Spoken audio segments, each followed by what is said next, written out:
अरे अब सुंदर खूबसूरत बीवी की चाह किसे नहीं होती, लेकिन क्या हो जब बीवी की खूबसूरती ही पति के लिए सर दर्द बन जाए। देखिए जरा। चलो ना कहीं घूमने चलते हैं। हमारी शादी को इतने महीने हो गए हैं और हम दोनों कहीं घूमने नहीं गए। बाहर तक नहीं निकलने देते हो। चलो ना। अब आज नहीं, फिर कभी चलते हैं। आज ना मुझे बहुत काम है। वैसे तुम्हें कितनी बार बोला है घर से बाहर जाने का ना सोचा करो। तुम नहीं जानती दुनिया कैसी है। तुमसे जब भी कहीं घूमने जाने के लिए बोलती हूँ तुम यही बोलती हो। अरे तो फिर कब चलेंगे? और कैसी है दुनिया ये देखूंगी नहीं तो पता कैसे चलेगा। स्कूल से निकली ही थी कि पापा ने बालिग होते हुए भी शादी करवा दी। कहीं जाने को कहो तो कहते थे दूल्हे के साथ जाना, और अब दूल्हा भी ऐसा ही मिला है। पत्नी को रोता देख पति को दया आ जाती है। सच में आज बहुत थक गया हूँ। ऐसा करता है कल चले? ठीक है, लेकिन कल के बाद कोई बहाना नहीं, समझे ना। पति परेशान रहता है। सोचता है भला की खूबसूरत बीवी को अगर बाहर ले जाएगा और कहीं दुनिया की नजर लग गई तो? अरे कोई मेरी बीवी को बहला कर मुझसे दूर कर देगा तो क्या? अगले दिन दोनों पति पत्नी घूमने जाते हैं तो उन्हें कुछ आस पड़ोस की औरतें देखती है। अरे आज दीपक और उसकी लुगाई की सवारी कहाँ जा रही है? अरे आज तो गली में चांद निकल आया, वो भी दिन में। और कहाँ घूमने जा रहे हैं? शादी हुई इतने महीने हो गए हैं तो सोचा आज एक साथ घूमने चले। क्यों, गलत है क्या उसमें? अरे इतनी सुंदर बीवी के होते हुए कोई कैसे घूमने ना जाए? आखिर पूरे गांव को भी तो दिखाना है कि गांव की सबसे खूबसूरत बीवी मेरी है। क्यों दीपक, सही कहा ना? नहीं काकी, ऐसी कोई बात नहीं है। कौन अपनी बीवी की खूबसूरती की नुमाइश करता है? अरे तो क्या हुआ अगर वो सबको दिखाना चाहता है। वैसे भी हर आदमी की किस्मत थोड़ी ना होती है दीपक की किस्मत जैसी कि सबसे खूबसूरत लड़की उसकी बीवी बन जाए। काकी ऐसा ना बोलो। मैं जितनी खूबसूरत हूँ ना, मेरा दीपक उतना ही समझदार और सुलझा हुआ है। उसने मुझसे शादी मेरी खूबसूरती देखकर थोड़ी ना की थी, अपने लिए मेरा प्यार देखकर किया। क्यों दीपू, सच कहा ना मैंने?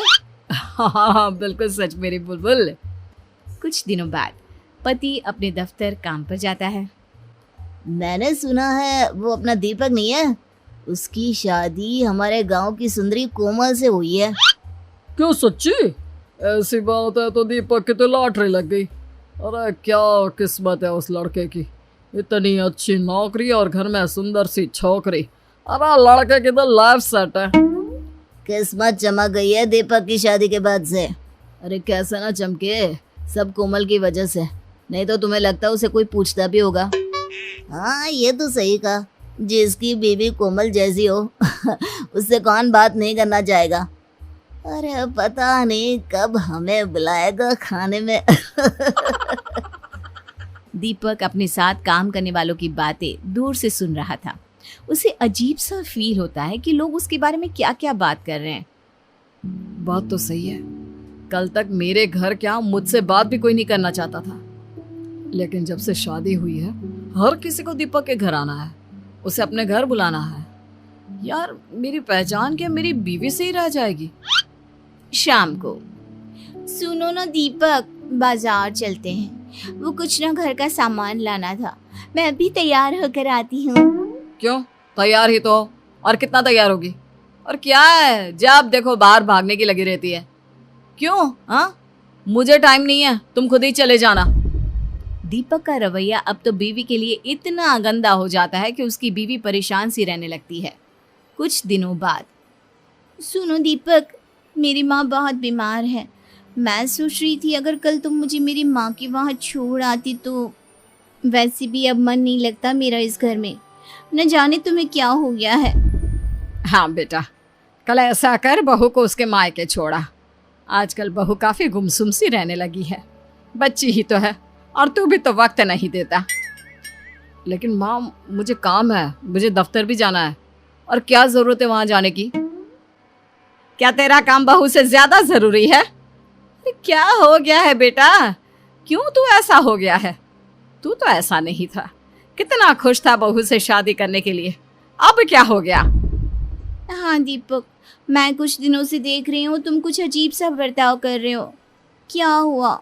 मुझसे कोई गलती हुई है जिसका तुम्हें बुरा लगा है? अरे मुझे क्या हो गया, और मैं कौन सा जरूरी हूँ कि मुझे कुछ हो और उसका किसी पर असर पड़े।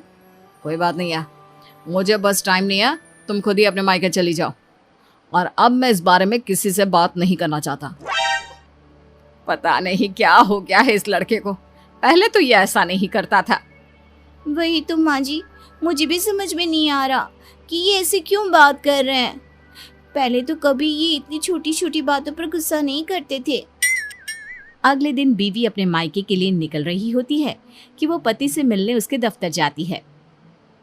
पता नहीं, शायद ऑफिस में कोई प्रॉब्लम हो। माँ से मिलने तो जा रही हूँ, लेकिन एक बार इन्हें बता देती हूँ। कल से तो बात भी नहीं की है इन्होंने। बीवी जैसे ही ऑफिस में जाती है सभी उसे देखने लगते हैं। तभी वो पति की कैबिन में जाती है, जहाँ अब तुझे क्या हो गया? तू अपनी बीवी से बात क्यों नहीं कर रहा? भला कोई अपनी इतनी सुंदर बीवी से नाराज रह सकता है क्या? वही तो, तू हमें बता, जो भी बात है हम तेरी मदद करेंगे। अरे क्या मदद करोगे जब परेशानी की जड़ ही मेरी बीवी है? ये सुनकर बीवी के पैर के नीचे से जमीन खिसक जाती है। लेकिन वो कैसे? तेरी बीवी तो सुंदर है और तुझसे बहुत प्यार भी करती है, तो परेशानी कैसी? उसकी खूबसूरती ही तो परेशानी है। मैं जब भी उसके साथ कहीं जाता हूँ ना, तो लोग मुझे ऐसे देखते हैं जैसे पता नहीं क्या देख लिया हो। शुरू शुरू में तो मुझे अच्छा लगता था, लेकिन जब लोगों के मन की बात जानी ना कि असली बात क्या है, तब मुझे बहुत बुरा लगा। लोग मेरे बारे में एक ही चीज सोचते हैं कि मेरी कितनी अच्छी किस्मत है, मुझे कोमल जैसी खूबसूरत बीवी मिली। लोगों को यकीन नहीं होता कि मेरे जैसे को कोमल जैसी बीवी मिल सकती है। लोगों को ऐसा लगता है कि मैं कोमल के लायक नहीं, मैंने कोमल को फंसाया है। सब जगह बस कोमल कोमल कोमल।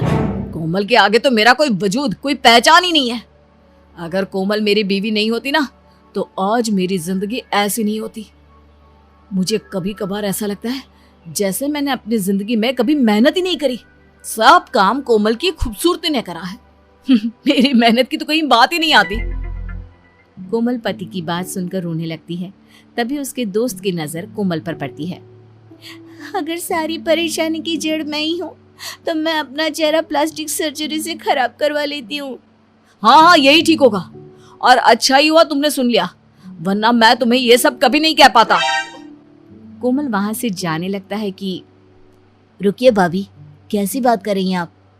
सभी दोस्त मिलकर पति को समझाते हैं और फिर मुझे माफ कर दो।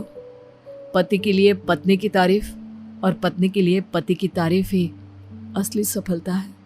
मुझे माफ कर दो।